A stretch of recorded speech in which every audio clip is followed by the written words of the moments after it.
کمبل اپنے اوپر اوڑھتے ہوئے سونے کی کوشش کرنے لگی، مگر ذہن تھا کہ ماضی کے دریچے کھنگالے جا رہا تھا۔ وہ 5 سال کی تھی جب اس کے باپ کا انتقال ہوا تھا۔ زندگی آسان تو پہلے بھی نہ تھی۔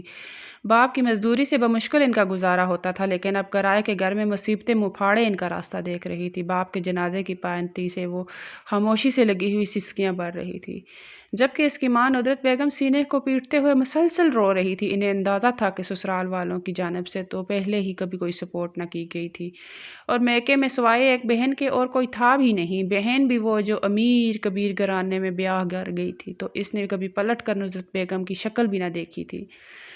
جنازہ اٹھایا جا چکا تھا۔ جب چھوٹے سے ذہن میں چند افراد رہ گئے تھے، اچانک ہی دروازے کے باہر ایک شور سے سنائی دیا۔ سبھی بچے گھر سے دوڑ کر باہر چلے گئے تھے۔ حالہ بھی انہی بچوں کے ساتھ تھی۔ دروازے کے باہر ایک بڑی شاندار سی گاڑی رک رہی تھی۔ حالہ کی آنکھیں تحیر سے پھیر گئی تھی۔ ان کے گھر اتنی بڑی گاڑی! کون آیا تھا؟ جب گاڑی سے اس کی خالہ نصرت بیگم نیچے اتری تو حالہ کو حیرت کا ایک اور جھٹکا لگا۔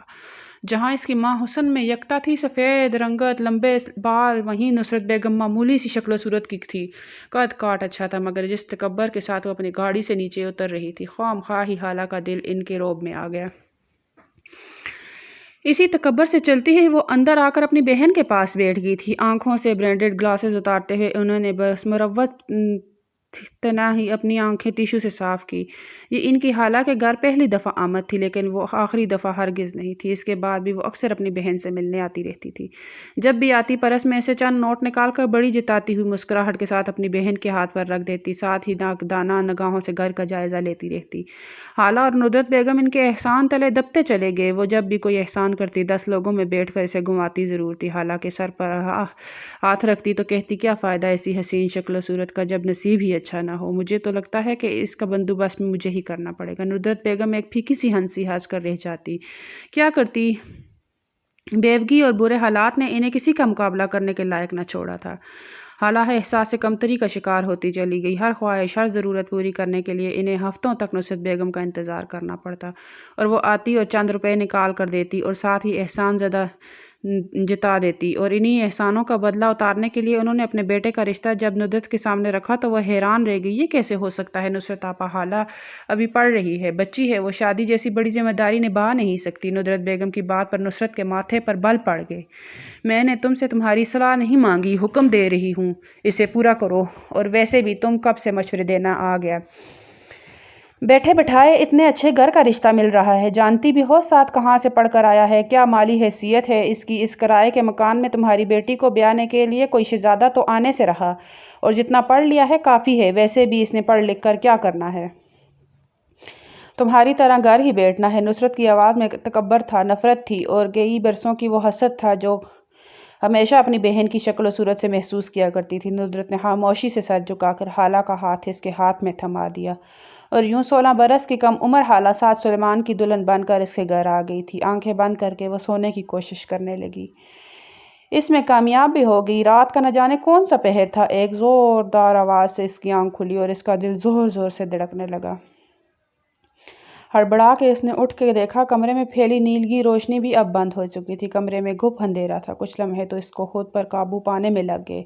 اس کا سارا وجود پسینے میں بھیگا ہوا تھا۔ اس سے پہلے کہ وہ خود کو سنبھال پاتی، وہی زوردار آواز ایک دفعہ پھر آئی۔ ایک گھٹی گھٹی سی چیخ حالہ کے لبوں سے نکلی۔ یہ آواز بادل گرجنے کی تھی۔ باہر تابڑ توڑ بارش برس رہی تھی۔ شاید یہی وجہ تھی کہ بجلی بند ہو چکی تھی اور کمرے میں گھپ اندھیرا پھیلا ہوا تھا۔ وہ جو شروع سے ہی بادلوں کے گن گرج سے خوفزدہ ہو جایا کرتی تھی، ایک دم خود میں سمٹ سی گئی تھی۔ امی کہاں ہیں آپ؟ اس کے لبوں سے نکلا۔ بے اختیار 2 آنسو آنکھوں سے ٹوٹ کر اس کے گالوں پر پھیل گئے تھے۔ بچپن سے لے کر آج تک گھر میں جب بھی تیز بارش ہوتی تھی، وہ سارے کام کاج چھوڑ کر ماں کے پہلوں میں دبک جایا کرتی تھی۔ اسے اس موسم سے شدید خوف آتا تھا، اور آج وہ ایک ایسے انسان کے کمرے میں موجود تھی جو خود بھی اس موسم سے کم نہ تھا، لیکن غیر محسوس طور پر ہی حالہ سکڑ کر ساتھ کے نزدیک ہوئی۔ وہ شاید خود کو سنبھالنے کی کوشش کرتی کہ ایک دفعہ پھر بادل گرجے، اور اس بار ان کے ساتھ بجلی بھی چمکی تھی۔ حالہ کے لبوں سے ایک چیخ نکلی اور بے اختیار ہی وہ ساتھ سے لپٹ گئی۔ وہ جو گہری نیند سو رہا تھا، اس طرح اس کے خود کو لپٹ جانے پر ہڑبڑا کر اٹھ بیٹھا، جو اس کے ہونے والی بیوی کے بارے میں اسے بتایا کرتے تھے۔ یار، تیری بیوی تو شہر کی سب سے حسین لڑکی ہونی چاہیے۔ اتنی پر اعتماد ہو کہ جب وہ بات کرے تو سارا کیا مصیبت ہے، ایک پل کے لیے تو وہ خود بھی گھبرا گیا، مگر حالہ موسم سے ڈرتی اس کے ساتھ لپٹے جا رہی تھی، اور ساتھ ہی ساتھ اس کے لبوں سے گھٹی گھٹی سی چیخیں بھی نکل رہی تھی۔ ساتھ کے حواس بحال ہوئے تو حالہ کو اپنے ساتھ لپٹتا دیکھ کر وہ بنا اٹھا، پیچھے ہٹو، کس نے حق دیا ہے تمہیں اس طرح میرے ساتھ چپکنے کا؟ انتہائی بے شرم لڑکی ہو تم، خبردار جو مجھے ہاتھ لگایا، تھوڑا سا بھی اپنی عزت نفس کا خیال ہے تمہیں یا نہیں؟ پہلے تو میں تمہیں صرف بچکانہ سمجھتا تھا، لیکن تم تو بے شرم اور بدلحاظ لڑکی بھی ہو۔ اسے خود سے چھڑا کر ایک زوردار دھکا دیتے ہوئے سعد نے اسے بری طرح دھکا دے کر دور کیا۔ وہ تو اس کے دھکے سے ہی سنبھل نہ پائی تھی، اس کے انداز پر تو ساخت رہ گئی۔ سعد مزید بھی کچھ کہہ رہا تھا، میری اور تمہاری شادی صرف اماں جان کی ضد کا نتیجہ ہے۔ نہ جانے کیوں انہوں نے تمہارے جیسی بچکانہ اور بے حیا لڑکی کو میرے سر پر تھوپ دیا، لیکن نہ تو تم میرے اسٹینڈرڈ کی ہو اور نہ ہی تم مجھے اپنی بیوی کے روپ میں قبول ہو، اس لیے مجھ سے کسی قسم کے حقوق و فرائض کی توقع مت رکھنا۔ اگر انسانوں کی طرح میرے ساتھ سونا ہے تو سو، نہیں تو اٹھ کر کمرے سے باہر نکل جاؤ۔ سعد کے لہجے میں غیر معمولی سختی تھی۔ حالہ ساکت رہ گئی، وہ کروٹ بدل کر لیٹ چکا تھا۔ بادل باہر ابھی بھی گرج رہے تھے، بجلی ابھی بھی چمک رہی تھی، لیکن حالہ کے دل سے اب ان کا ڈر نکل چکا تھا۔ اس کی آنکھیں خشک ہو رہی تھی۔ سامنے لیٹے اس کے شوہر نے اسے جتنا بے عزت کیا تھا، ایک لمحے میں ہی اس کا سارا بچپنا رخصت ہو گیا۔ اہانت کے شدید احساس اس کی گال سرخ ہو گئے تھے۔ خاموشی سے تکیے پر سر رکھ کر وہ لیٹنے کی کوشش کرنے لگی۔ اس نے اپنے ہاتھ میں اپنا دوسرا ہاتھ مضبوطی سے پکڑ لیا تھا، گو کہ اب اسے باہر چمکتی بجلی اور بادلوں سے خوف نہیں آ رہا تھا۔ خوف تو اسے اب اپنے ساتھ لیٹے سعد سلیمان سے آ رہا تھا، جو کہنے کو تو اس کا شوہر تھا، مگر در حقیقت وہ اس کا کچھ نہ لگتا تھا۔ صبح اس کی آنکھ کھلی تو کمرے میں پردوں سے چھن چھن کر روشنی اندر آ رہی تھی، اجالا پھیلا ہوا تھا۔ اوپر سے لحاف اتارتے ہوئے اس کی نگاہ ساتھ لیٹی حالہ پر پڑی۔ کمبل کو اچھی طرح خود پر جکڑے وہ بے خبر سو رہی تھی۔ چہرے پر ایسے تاثرات تھے جیسے رات نہ جانے کتنے خوف میں گزری ہو۔ گھنگریالے بال اس کے چہرے کے اطراف میں بکھرے ہوئے تھے۔ اس پر نگاہ پڑتے رات والا واقعہ یاد آیا۔ غصے کی ایک لہر اس کے اندر جاگی، مگر وہ سر جھٹک کر سلیپر پہننے لگا تھا۔ فی الحال تو اس کے ذہن میں آگے کا کوئی لاحمہ عمل نہ تھا۔ فریش ہو کر وہ کمرے سے باہر نکلا تو سامنے ہی ملازمہ چلی آ رہی تھی۔ صاحب، دلہن بی بی کی اماں جان ان سے ملنے آئی ہیں، وہ آپ کو بلا رہی ہیں۔ ملازمہ کی اطلاع پر سعد کے چہرے پر ناگواری کا تاثر بکھر گیا۔ اسے کسی قسم کا سسرالی رشتہ نہیں نبھانا تھا، لیکن یہ داماد والا پروٹوکول اسے الجھائے دے رہا تھا۔ وہ صاف منع کرنا چاہتا تھا، لیکن نہ چاہتے ہوئے بھی اس نے سر ہلا دیا۔ ہاتھ پر گھڑی باندھتے ہوئے وہ سخت اثرات کے ساتھ لاؤنج میں داخل ہوا۔ سامنے ہی ایک عمر رسیدہ سی عورت بیٹھی تھی۔ سعد انہیں دیکھتے ہی یکدم چونکا۔ وہ چہرے کے نقوش کے لحاظ سے نصرت بیگم سے بالکل مختلف تھی، بے حد خوبصورت، مگر چہرے کی جھریاں اور بالوں کی سفیدی بتا رہی تھی کہ ان کی زندگی کس قدر مصیبت میں گزری ہے۔ معمولی سا لباس اور پیروں میں سادہ سی چپل، مگر نفاست اور شائستگی ان کے طور و اطوار سے جھلک رہی تھی۔ نہ جانے کیا سوچ کر سعد نے ان کے سامنے اپنا سر جھکا دیا۔ وہ تو نہال ہی اٹھی۔ سعد کے سر پر پیار سے ہاتھ پھیرتے ہوئے انہوں نے اسے یوں حسرت بھری نگاہوں سے دیکھا کہ ایک لمحے کے لیے تو سعد کا بھی دل ڈوب گیا۔ میری ہمیشہ سے خواہش تھی کہ میرا بھی ایک بیٹا ہو جو میرا سہارا بن جائے۔ آج اللہ نے میری دعا قبول کر لی، داماد کے روپ میں مجھے تمہارے جیسا بیٹا مل گیا۔ ندرت بیگم نے آستگی سے کہا تو سعد لب بھینچ کر رہ گیا۔ آپ یہاں کیوں بیٹھی ہیں؟ اماں جان کہاں ہیں؟ اس نے نصرت بیگم کے بارے میں سوال کیا تو ندرت بیگم خاموشی ہو گئی تھی۔ میں کافی دیر سے آئی ہوں، میں نے کئی بار پیغام بھیجا ہے، لیکن شاید آپا کچھ مصروف ہیں، اسی لیے میں نے تمہیں بلانے کا کہا۔ حالہ کیسی ہے؟ کل رات بہت تیز بارش ہوئی تھی، وہ گھبرائی تو نہیں؟ وہ ہمیشہ بارش میں بہت بری طرح سے ڈر جایا کرتی ہے۔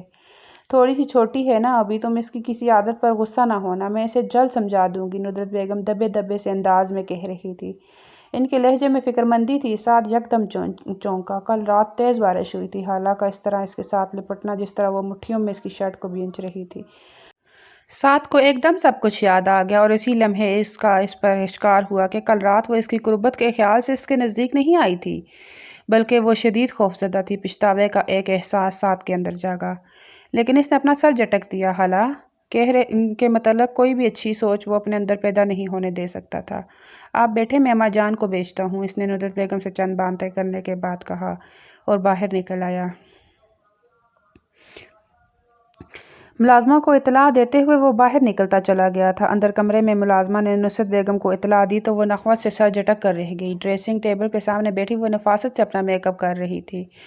بیڈ کے ساتھ ٹیک لگائے سلمان صاحب نے تحیر سے دیکھا۔ مجھے تو اب تک سمجھ نہیں آئی کہ ساری زندگی تم نے سعد کو کوئی اہمیت نہیں دی، لیکن اب یکدم تم نے اس کی شادی کر دی ہے، وہ بھی اپنی پسند سے اور اپنی بھانجی سے۔ اب گھنٹہ بھر ہو گیا تمہاری بہن آ کر بیٹھی ہوئی ہے، لیکن تم اس سے ملنے پر تیار ہی نہیں۔ آخر یہ سب کیا ہے؟ سلمان کی بات پر ایک تلخ سی مسکراہٹ نصرت بیگم کے لمحوں پر بکھر گئی۔ اسفنج میز پر رکھتے ہوئے انہوں نے پلٹ کر ایک سرد نگاہ سلمان صاحب پر ڈالی۔ اوہ، تو آخر آج آپ کو گھر کے معاملات میں بولنا یاد آ ہی گیا۔ اچھا یاد دلا دیا آپ نے مجھے کہ میں کل اپنی بہو کو بیاہ کر لائی ہوں۔ میں تو بھول گئی تھی، ویسے بھی اس کی اتنی حیثیت نہیں کہ میں اسے یاد رکھوں، لیکن خیر دیکھتی ہوں اس کا کیا کرنا ہے۔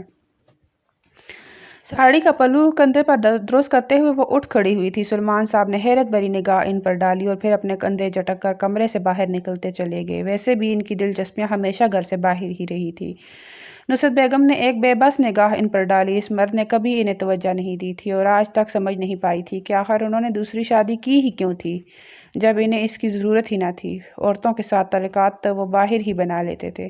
شاید سعد کی تربیت اور اس کا خیال رکھنے کے لیے انہیں ایک آیا چاہیے تھی۔ جب بھی انہوں نے مجھ سے شادی کی، نفرت سے سر جھٹکتے ہوئے نصرت بیگم نے پرانی سوچوں کو پلو سے چھڑایا۔ چہرے پر وہی مسکان سجائی اور کمرے سے نکل آئی۔ ابھی بھی ان کا رخ لانچ میں بیٹھی نصرت بیگم کی بجائے حالہ کے کمرے کی جانب تھا، وہ جو بے خبر سو رہی تھی۔ آہٹ پر چونک کر اٹھی تو سامنے ہی نصرت بیگم صوفے سے ٹیک لگائے بیٹھی تھی۔ اٹھ کر بیٹھو، مجھے تم سے کچھ بات کرنی ہے۔ نصرت بیگم کے لہجے میں اتنی سختی تھی کہ وہ گھبرا سی گئی۔ السلام علیکم خالہ، اس نے سلام کیا، مگر نصرت بیگم کے چہرے پر واضح ناگواری پھیل گئی۔ سلام دعا کو چھوڑو، پہلے کام کی بات سنو۔ آج شام کو تمہارا ولیمہ ہے، شہر بھر کے سارے مہمان اکٹھے ہوں گے۔ تمہاری تو اتنی حیثیت نہیں، لیکن ہم لوگ بہت اثر رسوخ والے ہیں۔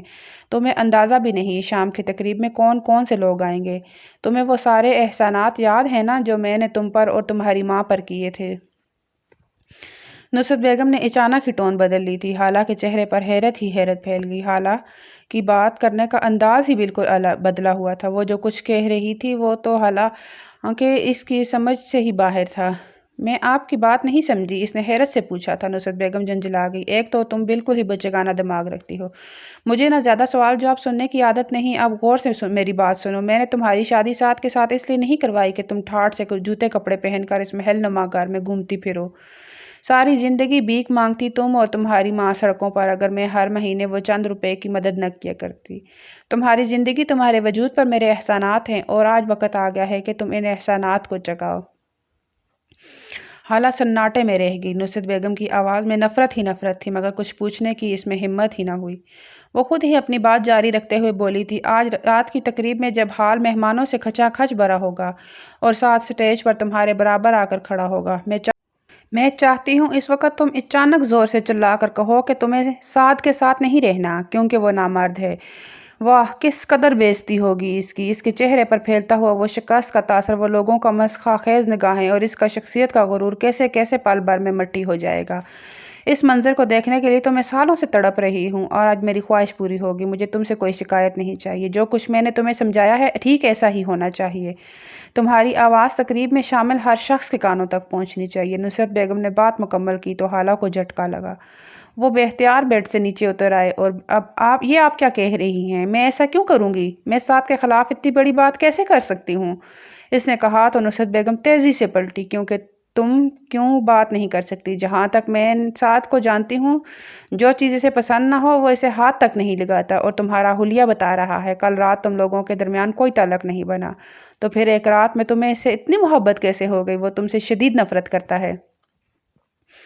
اسے تم جیسی مڈل کلاس اور بے وقوف لڑکی نہیں پسند، اسی طرح فیشن دار، ایبل اور اپنے سٹینڈرڈ کی لڑکی چاہیے۔ تم بلا وجہ اس کے پلو سے لپٹ کر کیا کرو گی؟ تمہیں میں نے اس گھر میں لایا ہی صرف اسی لیے ہے کہ جو کچھ میں کہوں تم خاموشی سے کرو اور فکر مت کرو۔ مجھے پتہ ہے اس رات میں ہی وہ تمہیں طلاق دے دے گا اور اس کے بعد تم اور تمہاری ماں منہ بولی رقم مجھ سے لے لینا اور یہاں سے دفع ہو جانا۔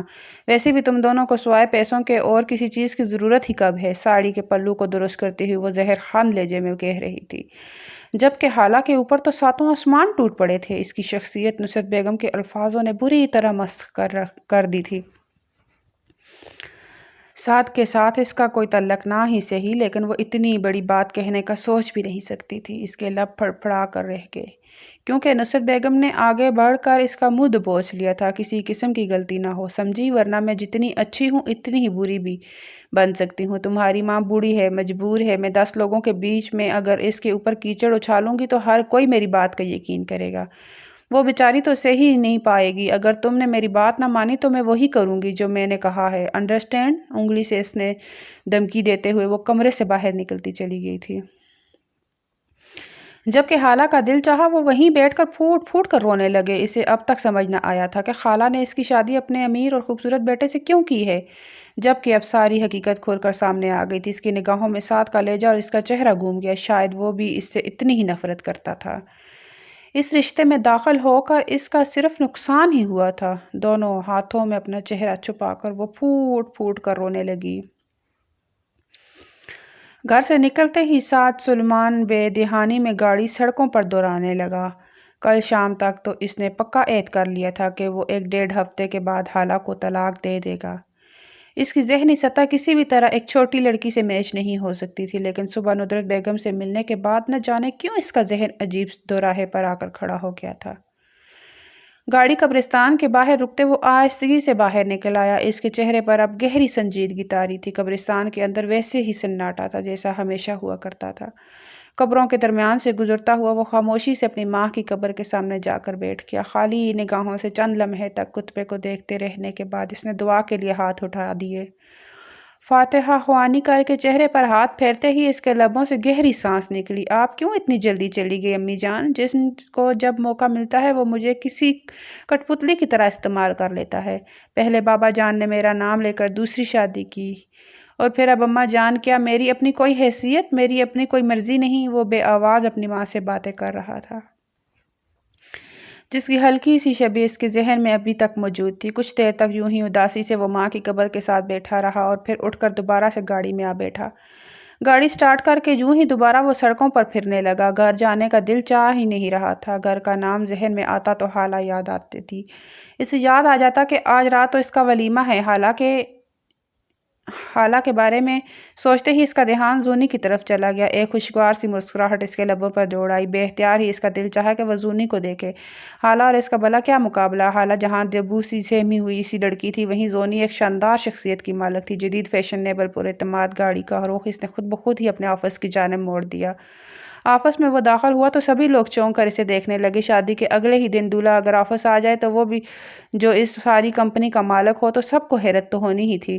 وہ بے نیازی سے چلتا ہوا آفس کے ساتھ آ کر کھڑا ہو گیا۔ زونی اپنی ڈیسک پر بیٹھی تھی۔ اس نے کھڑے ہو کر سعد کو سلام کیا۔ اس کے لبوں پر مسکراہٹ تھی۔ جدید مغربی لباس میں اس کے جسم کے خد و خال واضح ہو رہے تھے۔ بے اختیار سعد کو عجیب سا لگا۔ آفس میں کئی مرد موجود تھے۔ ان تمام مردوں کی موجودگی میں زونی کو اس طرح کے کپڑے پہننے پر کچھ برا نہیں لگ رہا تھا۔ حالانکہ مغربی لباس پہننے کے لیے آفس میں ایسی کوئی شرائط موجود نہ تھی۔ کئی لڑکیاں مکمل اسکارف پہنے مکمل لباس میں بھی آفس آیا کرتی تھی۔ چھم سے سعد کے ذہن میں خالہ کا تصور ابھر آیا۔ وہ میچور ضرور لگتی تھی، لیکن اس کی نگاہوں میں ایک عجیب سی حیا تھی۔ ایسی بے باکی اس کی شخصیت کا حصہ نہ تھی۔ سعد خاموشی سے آفس کے اندر چلا گیا۔ ذہن 2 حصوں میں بٹا ہوا تھا۔ وہ یوں ہی دونوں ہاتھوں میں سر ٹکائے بیٹھ گیا۔ دروازہ کھٹکا کر زونی اندر داخل ہوئی تو سعد نے چونک کر دیکھا۔ وہ اسی طرح بھرپور انداز میں مسکراتی ہوئی اندر آ رہی تھی۔ سر، آپ کو شادی کی مبارکباد۔ آپ کو ویسے آج نہیں آنا چاہیے تھا، زونی نے کہا تو سعد بس ہلکا سا مسکرا دیا۔ زونی نے ہاتھ میں پکڑا ہوا ایک کاغذ سعد کے سامنے رکھا۔ سر، یہ میرے چھٹیوں کا اپروول ہے، پلیز اس پر دستخط کر دیں، زونی نے کہا تو سعد چونکا۔ چھٹی؟ مگر کس سلسلے میں؟ درخواست پر نظریں دوڑاتے ہوئے اس نے زونی سے پوچھا تو وہ مسکرا کر رہ گئی۔ دراصل سر، میری شادی فکس ہو گئی ہے میرے کزن کے ساتھ۔ وہ امریکہ سے اچانک ہی واپس آ گیا تو بس اچانک شادی رکھنی پڑی۔ میں جاب بھی بس 1-2 مہینے تک ہی کنٹینیو رکھ سکوں گی، جب تک میرا ویزا منظور نہیں ہو جاتا، کیونکہ مجھے بھی شادی کے بعد اپنے شوہر کے پاس امریکہ ہی جانا ہے، زونی نے عام سے لہجے میں بتایا تو سعد کے سر پر جیسے کوئی آسمان ٹوٹ پڑا۔ وہ چند ثانیہ تک تو اسے دیکھتا رہا، لیکن نہ جانے کیوں اسے دل میں وہ غم محسوس نہیں ہو رہا تھا جو ہونا چاہیے تھا۔ کچھ دیر تک زونی کو دیکھتے رہنے کے بعد اس کی ایک گہری سانس سعد کے لبوں سے نکلی۔ اسے زونی کی شادی کی خبر سے دکھ نہیں ہوا تھا، بس حیرت ہی ہوئی تھی کہ وہ زونی جیسا لائف پارٹنر چاہتا تھا اور زونی کے متعلق اپنی بیوی کی حیثیت سے سوچ رہا تھا، لیکن ان دونوں کے درمیان تو کبھی ایسی بات ہی نہیں ہوئی تھی۔ آنکھیں بند کر کے سر جھٹکتے ہوئے سعد نے درخواست پر دستخط کر دیے۔ وہ یوں ہی مسکراتے ہوئے درخواست اٹھا کر لے گئی۔ سعد کو اندازہ ہو رہا تھا کہ مسکرانا اور توجہ والی نگاہ ڈالنا زونی کی شخصیت کا خاصہ ہے۔ وہ ہر مرد کے ساتھ آفس میں اسی طرح ملتی ہے۔ سعد نے اس کے بارے میں غلط اندازہ لگایا تھا۔ کچھ دیر تک آفس کی ریوالونگ چیئر پہ گم آنے کے بعد بھی سعد کے دل کو سکون نہ ملا تو وہ خاموشی سے واپس آ گیا۔ گھر میں داخل ہوتے ہی اس پر پھر سے مردنی سی طاری ہونے لگی۔ کہاں رہ گئے تھے سعد؟ ٹیلر تمہارا شام کا ڈریس لے کر آیا ہے، اسے پہن کر ایک دفعہ چیک کر لو کہ وہ ٹھیک ہے یا نہیں۔ میں چاہتی ہوں کہ آج کی تقریب میں تم پرفیکٹ لگو، آخر آج کا دن ایک خاص دن ہے۔ نصرت بیگم سامنے سے مسکراتی ہوئی آئی تھی۔ ان کی مسکراہٹ میں ضرور کچھ خاص تھا۔ سعد چونک سا گیا۔ ٹیلر نے اس کے آئے ہوئے کپڑے کمرے میں رکھوا دیے تھے۔ نصرت بیگم کی ہدایت تھی کہ وہ جاتے ہی ان کپڑوں کو پہن کر چیک کر لے۔ بیزاری کی ایک تیز لہر سعد کے وجود میں جاگی۔ اب اپنے کمرے میں جاتے ہی حالہ سے سامنا کرنا ہوگا۔ زندگی ایک ہی رات میں اتنی بدل گئی تھی کہ اسے خود سب کچھ عجیب لگ رہا تھا۔ نہ چاہتے ہوئے بھی اس نے اپنے کمرے کی جانب قدم بڑھا دیے۔ برے دل کے ساتھ وہ کمرے میں داخل ہوا۔ وہ سامنے ہی بیڈ سے ٹیک لگائے بیٹھی تھی۔ اس کے چہرے کے تاثرات عجیب سے تھے۔ سعد چونکا۔ اس پر نئی نویلی دلہن والا کوئی اثر نہ تھا۔ اس نے جوڑا الماری سے نکال کر پہنا تھا، جو قیمتی اور خوبصورت ضرور تھا مگر میک اپ کے نام پر اس نے کچھ نہیں لگا رکھا تھا۔ سر جھٹکتے ہوئے وہ الماری کھول کر اپنے کپڑوں کا جائزہ لینے لگا۔ کپڑوں کی فٹنگ درست تھی۔ فٹنگ چیک کر کے وہ ڈریس واپس الماری میں ہینگ کر کے وہ پلٹا تو اسے ہی دیکھ رہی تھی۔ مجھے آپ سے کچھ کہنا ہے، اس کی آواز میں عجیب پراسراریت تھی۔ سعد نے چونک کر اسے دیکھا۔ ماتھے پر ناگواری کے بل پڑے۔ کیا کہنا ہے؟ پھر سے کوئی بچگانہ بات ہوگی، ذہن میں اس نے سوچا، لیکن وہ یک دم لپک کر آگے بڑھی تھی۔ اس کی بڑی بڑی آنکھوں میں آنسو بھر آئے تھے۔ آپ مجھے طلاق دے دیں، اس نے کہا۔ سعد کو ایک زوردار جھٹکا لگا۔ اپنے منہ سے وہ طلاق مانگ رہی تھی، جبکہ کل تک تو وہ شادی پر اتنی خوش تھی۔ سعد کے لب بھینچ گئے۔ پتہ بھی ہے یہ کیا کہہ رہی ہو؟ طلاق ہی چاہیے تھی تو شادی کیوں کی؟ بلا وجہ اپنے ساتھ میری بھی زندگی برباد کی۔ ہم دونوں کے درمیان نہ تو کوئی ذہنی انڈرسٹینڈنگ ہے اور نہ ہی کبھی ہو سکتی ہے۔ پھر پہلے انکار کرنا چاہیے تھا نا، اس نے غصے سے کہا تو اس کی آنسو بھری آنکھیں چھلک پڑی تھی۔ میں اور اماں انکار کیسے کر سکتے تھے؟ خالہ کی ہر بات ہمارے لیے حکم کا درجہ رکھتی ہے۔ ساری زندگی ان کے احسانات تلے ہم لوگ دبے رہے ہیں۔ کھانا کھانے سے لے کر اسکول کی فیس ادا کرنے تک سارا خرچہ تو خالہ اٹھایا کرتی تھی۔ یہ اور بات ہے کہ وہ چند روپے کسی تیزاب کی طرح ہمارے وجود پر گرتے تھے، لیکن جب انہوں نے احسان کا بدلہ مانگا تو انکار کرنے کی ہمت نہ اماں میں تھی اور نہ مجھ میں۔ آنسو بھری آنکھوں کو ہاتھ سے صاف کرتے وہ تلخی سے بولی تو سعد سناٹے میں رہ گیا۔ وہ تو اسے بچی سمجھتا تھا، لیکن اس نے جو بات کی تھی اس کی گہری شخصیت کا پتہ دے رہی تھی۔ وہ ایک لمحے کے لیے چپ سا ہو گیا۔ یعنی زبردستی تو اس کے ساتھ بھی ہوئی تھی؟ تو پھر اب طلاق کیوں مانگ رہی ہو؟ کیا کوئی اور پسند ہے؟ بلا ارادہ ہی وہ ایک قدم بڑھا کر اس کے نزدیک ہوا۔ گہری نگاہیں اس کے وجود کا جائزہ لینے لگی۔ یہ خیال کہ وہ اس کی بیوی ہے، اس سے پہلے کیوں نہ آیا تھا؟ حالہ اس کی قربت سے ایک لمحے کے لیے گھبرا سی گئی۔ طلاق اس لیے کیونکہ آپ کی امی نے مجھے کہا ہے کہ آج شام تقریب کے دوران میں سب کو یہ کہوں کہ آپ نامرد ہیں اور میں آپ کے ساتھ رہنا نہیں چاہتی، تب آپ غصے میں آ کر مجھے طلاق دے دیں گے۔ میں اتنا سارا تماشا نہیں کر سکتی۔ میں بلا وجہ کسی انسان کے خلاف وہ جھوٹ نہیں بول سکتی جو اس میں ہے ہی نہیں۔ اس لیے آپ پہلے ہی مجھے طلاق دے دیں۔ میں آپ بڑے لوگوں کی لڑائی میں نہیں پڑنا چاہتی۔ آنسو بھری آواز میں وہ بمشکل بول رہی تھی، جبکہ سعد کے اوپر تو حیرتوں کے پہاڑ ٹوٹ پڑے تھے۔ جو کچھ اس نے کہا تھا وہ ناقابل یقین تھا۔ چند لمحے تک اس کے الفاظ کو ذہن میں پروسیس کرتا رہا۔ کیا مطلب؟ میری اماں جاننے کا ہے کہ میں نامرد ہوں؟ یہ کیا بکواس ہے؟ اس نے غصہ کیا، حالانکہ آنکھوں میں خوف ساتھ اتر آیا تھا۔ میں سچ کہہ رہی ہوں۔ ابھی تھوڑی دیر پہلے انہوں نے کمرے میں آ کر یہ سب مجھے کہا ہے، اور یہ بھی کہ انہوں نے میری شادی آپ سے کروائی صرف اسی لیے تھی تاکہ میں آپ کی بے عزتی کروں، اور پھر اس کے بعد میں اور اماں بہت سی رقم لے کر یہاں سے چلے جائیں۔ وہ آپ سے بہت نفرت کرتی ہیں۔ دونوں ہاتھوں میں چہرہ چھپا کر وہ پھوٹ پھوٹ کر رو دی تھی۔ شاید یہ سب چیزیں اس کے اعصاب پر بہت بھاری پڑ رہی تھی۔ سعد چند لمحے تک لب بھینچے سے دیکھتا رہا۔ نصرت بیگم اس سے نفرت کرتی تھی، یہ بات کسی کو اس سے بتانے کی ضرورت نہ تھی، لیکن اتنی گہری چال سچ تھی یا جھوٹ اسے اندازہ نہ ہو رہا تھا۔ سامنے کھڑی حالہ پر نگاہیں جمائے اس نے چبا چبا کر ایک ایک لفظ کہا۔ اگر ایسا ہے تو تم ٹھیک ہے وہی کرنا جو اماں نے تمہیں کہا ہے، مجھے کوئی فرق نہیں پڑتا۔ غصے سے کہتا ہوا وہ کمرے سے نکلتا چلا گیا تھا۔ حالہ نے بے بس نگاہوں سے اسے جاتے دیکھا۔ آج کی رات قیامت خیز تھی، کسی نہ کسی کا دل ٹوٹنا ہی تھا۔ وہ بے دم سی ہو کر بیڈ پر سی گئی تھی۔ کچھ ہی دیر کے بعد بیوٹیشین اسے تیار کرنے کے لیے آ گئی تھی۔ بارات کی طرح ولیمے کا ڈریس بھی شاندار تھا۔ بیوٹیشین کی مہارت سے کیے گئے میک اپ نے اس کے حسن کو دوآشا کر دیا تھا، لیکن اس کی آنکھوں میں تو پریشانی تھی۔ حالہ نے موبائل اٹھا کر وقت دیکھا، 7 کا ہندسے جگمگا رہے تھے۔ تبھی دروازہ کھول کر نصرت بیگم اندر داخل ہوئی۔ تم جاؤ، نے بیوٹیشین اور ملازمہ دونوں کو ایک ساتھ اشارہ کیا۔ وہ فوراً سر جھکا کر باہر نکل گئی۔ نصرت بیگم نے کھڑی ہو گئی تھی۔ یاد ہے نا میں نے کیا کہا تھا؟ حالہ کو دونوں کندھوں سے تھامتے ہوئے انہوں نے سخت لہجے میں کہا۔ حالہ اپنا سر نفی میں ہلا دیا۔ مجھ سے یہ نہیں ہوگا حالہ جان۔ میں بھلا وہ جھوٹ کیسے بولوں جو سعد میں ہے ہی نہیں؟ آپ اگر نہیں چاہتی کہ میں سعد کے ساتھ رہوں تو ویسے ہی انہیں کہہ دیں کہ مجھے طلاق دے دیں، مگر میں انہیں بڑی محفل میں نامرد نہیں کہہ سکتی۔ ابھی اس نے اتنا ہی کہا تھا کہ نصرت بیگم نے اس کا منہ دبوچ لیا۔ زیادہ نیک بیوی بننے کی ضرورت نہیں ہے۔ اگر تم نے آج بڑی محفل میں سعد پر نامردی کا الزام نہ لگایا تو زندگی بھر جتنے پیسے میں نے تمہیں اور تمہاری ماں کو دیے ہیں وہ سارے کے سارے واپس کرنے پڑیں گے۔ یاد رکھنا 2 ٹکے کی اوقات ہے تمہاری ماں کی۔ میرے پیسے وہ واپس کس طرح کرے گی؟ جیل میں سڑوا دوں گی میں اسے۔ میں سعد سے اتنی نفرت کرتی ہوں کہ تمہیں اس کا اندازہ بھی نہیں ہے۔ آج اس کے جھکے سر کو دیکھنے کی حسرت لیے میں برسوں سے جی رہی ہوں۔ اس لڑکے کی وجہ سے میری جوانی ضائع ہوئی۔ سلمان نے مجھ سے شادی صرف اس لڑکے کی خاطر کی، اسی لیے آج میں اس سے انتقام لینا چاہتی ہوں، اور تم اس میں میری مدد ضرور کرو گی، ورنہ انجام کے لیے تیار رہنا۔ گراتے ہوئے حالہ کو ہدایات دے کر وہ کمرے سے نکلتی چلی گئی تھی۔ حالہ کی آنکھوں میں آنسو بھرنے لگے۔ کچھ ہی دیر کے بعد مہمان آنا شروع ہو گئے تھے۔ حالہ کو بھی گاڑی میں بٹھا کر ہال بھیج دیا گیا۔ ہال کی تقریب شاندار تھی۔ کئی مہمان آئے ہوئے تھے۔ دلہن بنی حالہ کو اسٹیج پر بٹھا دیا گیا۔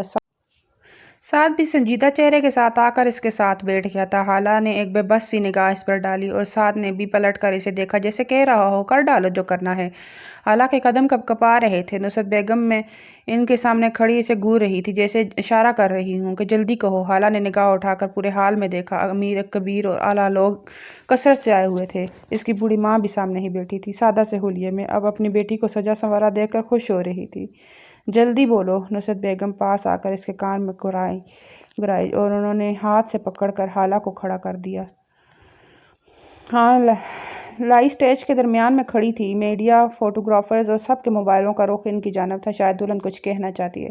سبھی لوگ ایک دوسرے سے سرگوشیاں کر رہے تھے اور تبھی ہال کی فضا میں لاؤڈ اسپیکر پر ایک آواز گونجی، اگر تم نے آج رات سعد کو نامرد نہ کہا تو تمہیں اور تمہاری 2 ٹکے کی ماں کو سارے پیسے واپس کرنے پڑیں گے۔ یہ نصرت بیگم کی آواز تھی۔ سارے ماحول پر سناٹا چھا گیا۔ خود نصرت بیگم بھی ساکت رہ گئی تھی۔ آواز لاؤڈ اسپیکر سے آ رہی تھی۔ یہ وہی الفاظ تھے جو انہوں نے آج شام کو حالہ کو کہے تھے۔ وہ سب کا سب کسی ریکارڈنگ کی صورت میں چل رہا تھا۔ یہ سب جھوٹ ہے۔ نصرت بیگم کا رنگ سفید پڑ گیا۔ سعد بھی پتھریلی نگاہوں سے انہیں دیکھ رہا تھا، لیکن سب سے زیادہ خوف تو ان میڈیا رپورٹرز اور سامنے لوگوں سے آ رہا تھا جو دھڑا دھڑ ان کی تصویریں بنا رہے تھے۔ سلمان صاحب ایک جانب سے نکل کر سامنے آ گئے تھے۔ انہوں نے ہاتھ سے میڈیا کو تصاویر لینے سے منع کر دیا۔ مہمان ماحول کی بدمزگی کو دیکھ کر ایک ایک کر کے رخصت ہونے لگے۔ نصرت بیگم نے سعد کی بے عزتی کرنے کا جو خواب سجایا تھا وہ الٹی تعبیر لے کر آیا تھا۔ شرم سے پانی پانی ہوتے ہوئے انہوں نے حالہ کو دیکھا۔ میں تیری جان لے لوں گی 2 کوڑی کی لڑکی، وہ یکدم جھپٹی تھی، مگر اچانک ہی سعد ان کے سامنے آ گیا تھا۔ تمیز سے بات کریں، بیوی ہے یہ میری۔ سعد کی بات پر حالہ جو کسی برف کے مجسمہ کی طرح منجمد تھی، یکدم چونک اٹھی تھی۔ یہ سب کچھ کیسے ہوا تھا اسے خود نہیں پتا، مگر شاید قدرت نے اس کی مدد کر دی تھی۔ ٹھنڈے پڑتے وجود کے ساتھ وہ صوفے پر گرنے کے سے انداز میں بیٹھ گئی۔ نصرت بیگم سامنے پھٹی پھٹی نگاہوں سے اپنی بہن کو دیکھ رہی تھی جو ان کے متعلق ایسا سوچتی تھی۔ انہیں آج معلوم ہوا تھا مہمان رخصت ہو چکے تھے جب چیختی چلاتی نصرت بیگم کے سامنے سلمان صاحب نے آ کر انہیں ایک زوردار تھپڑ مارا۔ بس کر دو، کتنا کرو گی؟ آج اگر تمہاری اصلیت میرے سامنے نہ آئی ہوتی تو نہ جانے تم اور کتنا نقصان کرتی۔ ان کی آواز میں نفرت تھی۔ سعد، انورت بیگم اور جو قریبی لوگ رہ گئے تھے سبھی چونک کر ان کی جانب دیکھنے لگے۔ خود دوسرا بیگم بھی گال پر ہاتھ رکھے پھٹی پھٹی نگاہوں سے انہیں دیکھ رہی تھی۔ تو مجھے تو شاید کبھی پتہ نہ چلتا۔ وہ تو اچھا ہوا کہ میں سعد کے کمرے میں پیسے اٹھانے چلا گیا۔ وہ ہمیں اس پر حالہ کا موبائل رکھا تھا جس میں تازہ کی ہوئی ریکارڈنگ موجود تھی۔ نہ چاہتے ہوئے بھی میں نے وہ ریکارڈنگ سن لی۔ شاید حالہ نے اپنی اور تمہاری گفتگو سعد کو سنانے کے لیے ریکارڈ کی تھی۔ مجھے یقین نہیں آتا کہ تم جیسی عورت اپنی بہن اور اس کی بیٹی کو بھی ڈسنے سے باز نہیں آئی۔ یہ سچ ہے کہ ساری زندگی میری دوسری عورتوں میں گزری ہے، لیکن میں نے تمہیں ایک چھت دی، مان دیا، اپنے بیٹے کی ماں بنایا۔ اگر تمہیں یہ سب کچھ قبول نہیں تھا تو مجھے طلاق کے لیے کہتی لیکن یہ سب کرنے کی کیا ضرورت تھی؟ سلمان صاحب گویا پھٹ پڑے تھے۔ نصرت بیگم گال پر ہاتھ رکھ کر زور زور سے چلا رہی تھی، مجھے نفرت ہے سعد سے، اس کی وجہ سے میری دوبارہ کوئی اولاد نہیں ہوئی۔ تم نے میری زندگی برباد کر دی۔ ساری زندگی میں اپنی بہن سے نفرت کرتی رہی کیونکہ وہ شکل و صورت میں مجھ سے اچھی تھی۔ میں اسے بھی برباد کر دوں گی۔ ہسٹرائی انداز میں چیختے ہوئے وہ سیڑھیوں سے نیچے اتر رہی تھی۔ سلمان صاحب نے ملازموں کو اشارہ کیا جنہوں نے انہیں لے جا کر گاڑی میں بٹھا دیا تھا۔ سبھی اپنی جگہ شرمندہ تھے۔ 2 ہی دنوں میں سب کچھ کتنا بدل گیا تھا۔ سعد نے پلٹ کر حالہ کی جانب دیکھا جو مجسمے کی طرح بیٹھی ہوئی تھی۔ آؤ چلیں، سعد نے مسکراتے ہوئے اسے دیکھا۔ حالہ چونکے اٹھی تھی۔ شاید اللہ نے سعد کے دل میں اس کے لیے رحم ڈال دیا تھا۔ وہ خوشیاں بھری زندگی اس کی منتظر تھی۔ حالہ نے مسکراتے ہوئے سعد کے ہاتھ میں اپنا نازک ہاتھ تھما دیا۔ ندرت بیگم خاموش بیٹھی تھی۔ سلمان صاحب اب جا کر ان سے معذرت کر رہے تھے مگر وہ شائستہ عورت تھی۔ انہوں نے مدبرانہ انداز میں سر ہلا دیا۔ انہیں صرف حالہ کی فکر تھی۔ سلمان صاحب نے انہیں مکمل تسلی دی کہ وہ نصرت بیگم کو حالہ کا کوئی نقصان نہیں پہنچانے دیں گے۔ مگر ان کی تسلی کی ضرورت ہی نہ رہی تھی۔ گھر پہنچتے ہی ان سب کو اندازہ ہوا کہ نصرت بیگم کو شدید دماغی دورہ پڑا ہے۔ شاید اپنی چال الٹ جانے کا صدمہ ان سے برداشت نہ ہوا۔ انہیں فوراً ہی اسپتال لے جایا گیا تھا۔ سعد، حالہ، سلمان صاحب، ندرت بیگم سبھی پریشان تھے۔ ایک عورت کے لیے جس نے ان سب کی زندگیاں برباد کرنے کی کوشش کی تھی، مگر شاید اللہ کو کچھ اور ہی منظور تھا۔ نصرت بیگم گھر تو آ گئی لیکن ہمیشہ کے لیے ان کی زبان بند ہو چکی تھی۔ دماغ کی ایک شریان دورے کی حالت میں متاثر ہونے کی وجہ سے ان کا دماغ مفلوج ہو گیا تھا۔ وہ بے بستر کی ہو کر رہ گئی تھی۔ ساری زندگی حسد اور سازشوں کے درمیان پلتے پلتے وہ ایک نفسیاتی مریضہ بن چکی تھی۔ انہیں خود کو اس بات کا نہ پتہ تھا۔ حالہ اور سعد اب ساتھ میں بہت خوش تھے۔ حالہ کو پا کر سعد کو احساس ہوا تھا کہ وہ محبت کے لائق ہے۔ ان دونوں کی خوشیوں کے برے دن اب سکون سے گزر رہے تھے۔